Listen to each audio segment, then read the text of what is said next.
Howdy folks, Matt here, Shady Grove Ranch, Jefferson, Texas. Coming back to the basics. We raise all of our poultry on pasture, which means that you have to rotate them. A lot of people think that, or there's a lot of big name companies that either claim pasture raised or even free range, which is a joke. Free range means that the animals can basically see outside. That's what it is. It means it's a one-liner. It says that the animals have outdoor access, which means that you could drill holes in your poultry house and they could stick their heads through, and that would qualify as outdoor access. It usually doesn't quite mean that. It usually means a little concrete porch, but that's what the big namers often do. What we do is so different. That's why we don't say we're free range, because free range has just come to mean something that it's not. Let's just put it that way. But we give our birds ample space, as you can see here. They have a huge paddock, and they're all underneath the shade right now. That's because it's hot. It's 90 degrees. That's okay though. In the morning and the evening, they will evenly distribute over the whole paddock here. And you know, being chickens, they're monogastrics. They're omnivores. They eat lots of different kinds of stuff. They don't want to eat only grass. That would be really bad for them, actually. In fact, they wouldn't survive. It'd be like you trying to eat nothing but salad with no salad dressing or nuts or cheese or anything like that on it. It doesn't work. But what they do appreciate is a nice, small salad bar morning and evening. So that's what we give them. We try to move our paddocks, this particular paddock, twice a week. We also have a layer paddock setup that's smaller square footage that moves daily. It actually drives around the pasture, and well, I won't tell you what we're hoping to do next, but we're all about trying to figure out ways to automate without compromising any of the standards of pasture raised. Let me show you what the paddock looks like after just a few days of chicken pressure. So we've got here, let's see, 165 feet by 100 feet, that's 16,000. So that's about a third of an acre right here, this paddock that we're in. And we've got about 800 hens in here.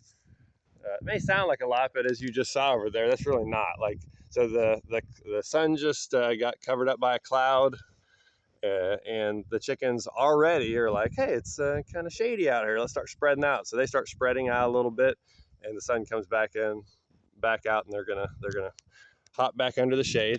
But just a few days of pasture exposure, and you know, this is just underneath a shade mobile right here. So this is the most trampled area, and it's pretty well destroyed. But that's not necessarily a bad thing. Okay. I mean, I could just talk for hours about this, and I'm not even all that smart about it. I'm not very smart about this here thing. But there are people that literally have PhDs in grass. I know one. Well, let's look at a paddock from a week ago. Okay, it's right next door right here. Starting to regrow. Definitely in the recovery stage. You can still see where the pens were at. Well, let's look at the paddock a week and a half ago. This is where it starts to get real interesting. A week and a half ago paddock. Look at that grass. Isn't that just fantastic? This is coastal grass that is quite literally 2 feet long. So you actually want very high pasture exposure to your animals. That wasn't the right word. High intensity pasture exposure to your animals. Okay, here we are. This was the egg mobile 1.5 weeks ago. The coastal is starting to take off, mainly because there was so much animal pressure there.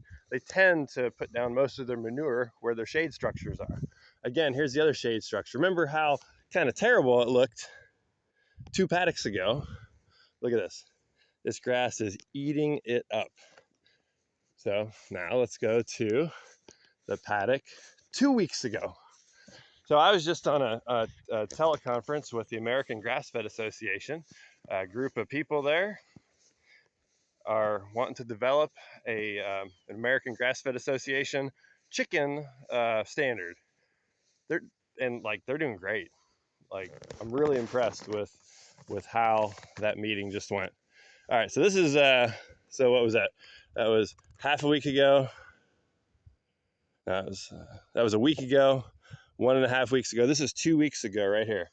So you can barely see where the shade mobiles were. And 2.5 weeks ago, I will warrant we could go back there and we'd have trouble finding where the shade structures were, or maybe the grasses have rebounded so much because of that extra manure that the grass might even be taller. So once you get back to like 3 weeks ago, the grasses are better than they started out underneath the high impaction areas. It's pretty cool how all this works. This field was high density grazed with cattle. It was medium density grazed with cattle just a handful of weeks ago, maybe 4 weeks ago. And look at this recovery. Incredible, due to pasture rotation of animals, and highly due to the fact that we raise chickens on pasture. So, man, I just said a whole lot, didn't I? So in conclusion, don't trust a label that says free range. Go look at the farm yourself, please. I bet it does not look the way you think it ought to. Even some big box pasture-raised labels are not what you think they would be. A lot of them are stationary houses, and they basically quadrant off the grass around it, and it becomes non-grass. Because when you concentrate that many animals, that's what happens to it, unless you allow long recovery time. Mobile coops are so important. Mobile chicken coops. It's the only way to do pasture-raised chickens at scale, in my opinion. If you have 5 chickens, you don't need a pasture coop, all right? They can go far enough, they can get fresh forage. But when you do 1,000 or even a couple hundred, that's not a thing, in my opinion. So I know I've probably stepped on some toes of some farmers. Terribly sorry. Maybe one day I'll be able to help you with a mobile coop that moves itself. Wouldn't that be fun? All right, thanks for watching this long-winded video. This is Matt, Shady Grove Ranch, Jefferson, Texas.